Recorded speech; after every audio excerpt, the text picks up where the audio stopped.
Chowmein खाइया को तो समस्त को बहुत भल लगी थाए और सेटा जदि चिकेन एग और प्रॉन रो मिक्स्ड चाउमिन हैला ताहले तार मजा ही अलगा।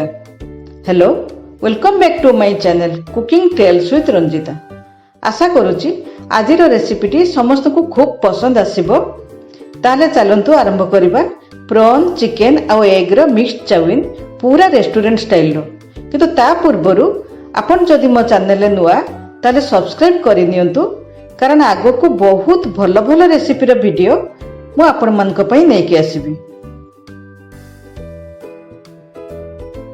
एठी मो 1 लिटर पानी गरम करिवि। सेथरे 1 टीस्पून लूण और 1 टीस्पून रिफाइन ऑयल देबी। पानी भल कि गरम हो गला परे 250 ग्राम नूडल्स दे देबी।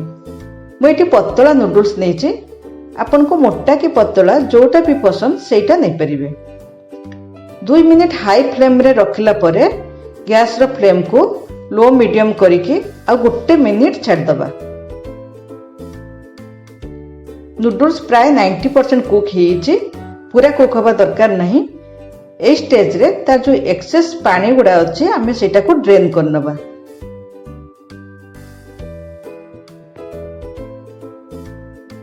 एबे सेथरे किछि ठंडा पानी दबा और 1 table spoon refine oil add करके ताको भल्लो भाबरे गोळै नबा।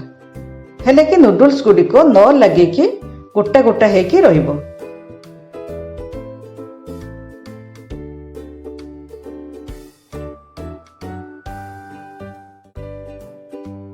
गोटे बाउल रे 4टा अंडा नबा। सेथरे हाफ टी स्पून लूण देकी ताको भल्लो भाबरे फेंटी नबा। एबे गोटे पैन ले 2 टेबल स्पून ऑयल गरम करिबा। आमे जो अंडा फेंटी के रखिचे सेटा दे दबा। लो फ्लेम रे 1 मिनिट कुक हबा को छाड़ी दबा। एबे ताको एम्ति फोल्ड कर नबा। टिके हे गला परे ताको उल्टे दबा।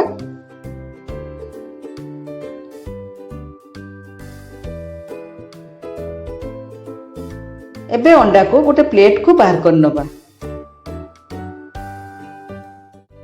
आ ताको छुरी रे एम्ति छोटो छोटो करके काटी नबा।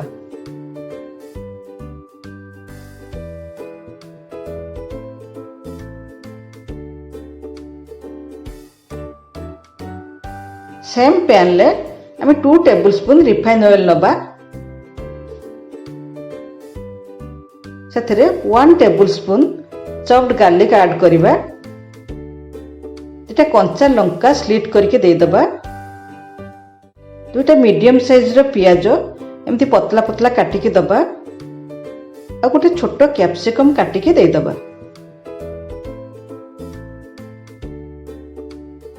सेतरे 1 टीस्पून लूण ऐड करिबा। सब सॉस रे बहुत लूण थाए तेनो आमे लूणटा टिके माने सावधान ले दबाक पड़िबो। आमे एबे सेथरे से जो नूडल्स सिझे के रखिथिले सेटा दे दई के टिके एम्ति टॉस करिबा। गैस को पूरा हाई फ्लेम रे रखिबा।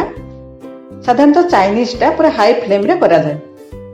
एठी आमे 1 टीस्पून डार्क सोया सॉस दबा।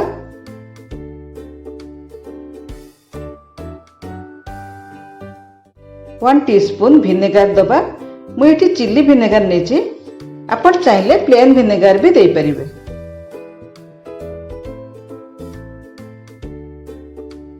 One teaspoon red chilli sauce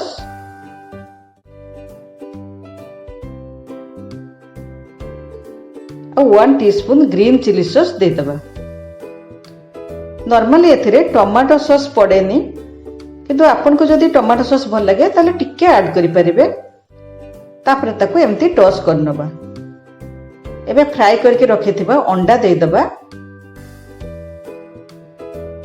150 ग्राम चिकेन रे लूण और टिके ब्लैक पेपर पके कि मु फ्राई करके रखिछि सेटा दे दबा।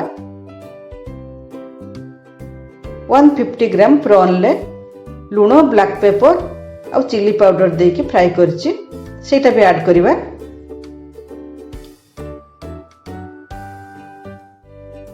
एबे आमे ताको भल भाबरे मिसेई दबा।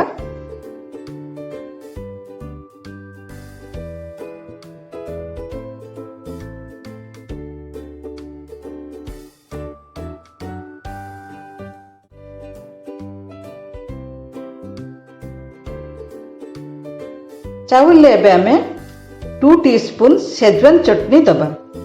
एटा समस्ते दियंतिनी किंतु शेजवान चटनी देले चाउल टेस्ट पूरा रेस्टोरेंट भली हबो, तेणु एटा आपण जम्मा भी स्किप करिवेनी। एमती गोटे स्पाचुला थिले चाउमिन टा मिक्स करिया को सुविधा हुए, किंतु जदि आपन पाखरे नाही ताले दीटा फोर्क साहाय्य आपण चाउमिन को मिक्स करिवे।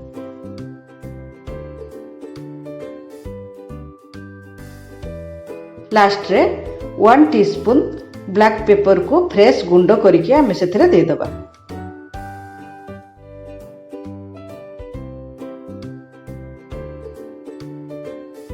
रेडी हे गला हमर मिक्स्ड चाउमिन।